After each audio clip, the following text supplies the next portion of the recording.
Hey guys, what is up? This is Matthew Davis Media once again. Welcome back to another movie review, aka After I Saw. Despite Regal Theaters closing again, AMC is still open, and another theater company that I've been going to is also open as well. And next up is my review for Love and Monsters, which is available on VOD, but I got to see this in a theater. Oh, and just in case you don't believe me, see? This is a real ticket. You see? This is a ticket. I did not print this out. No, I actually saw this in a real theater, okay? So yeah. Love and Monsters is a mixture of a romantic comedy and action adventure. Kind of reminds me of an episode of Adventure Time where Finn and Jake are arguing what type of movie to make, a romantic comedy or an action adventure. So this is basically that in one. And basically in this film, we follow a young man played by Dylan O'Brien named Joel, who has a girlfriend named Amy, who have been separated for 7 years after the apocalypse of monsters has unleashed. And basically what happens is he's been quarantined for a really long time, and he wants to go out there and fight his way to see his girl again. From there, he meets a dog and 2 other people who he shares bonds with, even a bond with a robot that he sees for a little bit amount of time. And from here on out, we got ourselves both an action monster movie and a romantic comedy film, like I mentioned before. I didn't know much about this film going in. All that I know is that people seem to have really been enjoying this film. And so I decided to check it out. It was playing at a theater near me. And I gotta say, I had so much fun with this movie. I loved this movie, okay? It really, really surprised me. What surprises me the most about this movie is that it's not just a dumb, fun monster movie. In fact, it's actually a really intelligent one.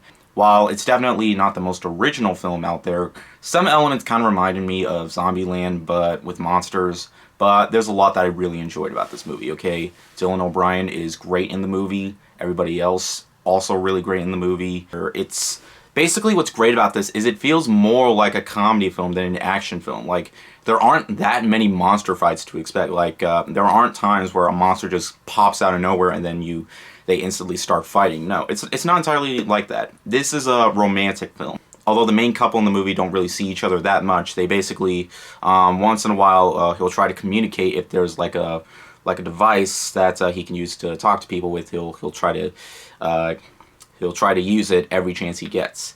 And from here on out, there's the scenery is great. Okay, the way the monsters look, the creature designs, they're absolutely excellent here.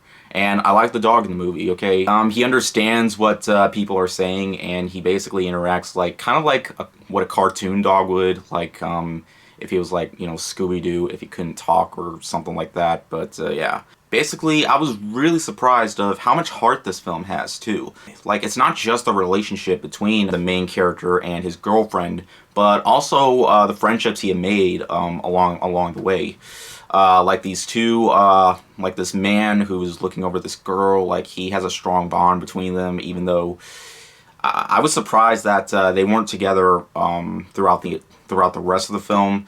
He's mostly on his own with this dog, and it gets really emotional at parts too. Like the one scene, like there's this one scene with a robot that's almost out of life, and he has a strong bond between it with the last few minutes that he has with it. It was just really touching, and I was getting really emotional, and I felt bad for the robot too. And if I go into more of the film, then I'm just going to get into spoilers, but it's on VOD, and I highly recommend that you check this film out. The jokes landed when it needs to be funny, and the action, even the action of the movie was really good. Like, the monsters aren't just there just so they can be there. Like, they mostly have a purpose. And in terms of what I didn't entirely like about the movie, like, the dog does have a past with his old owner, which was a woman, and he carries around a red dress. But there's a part where he leaves, and when he comes back, he doesn't have the red dress anymore.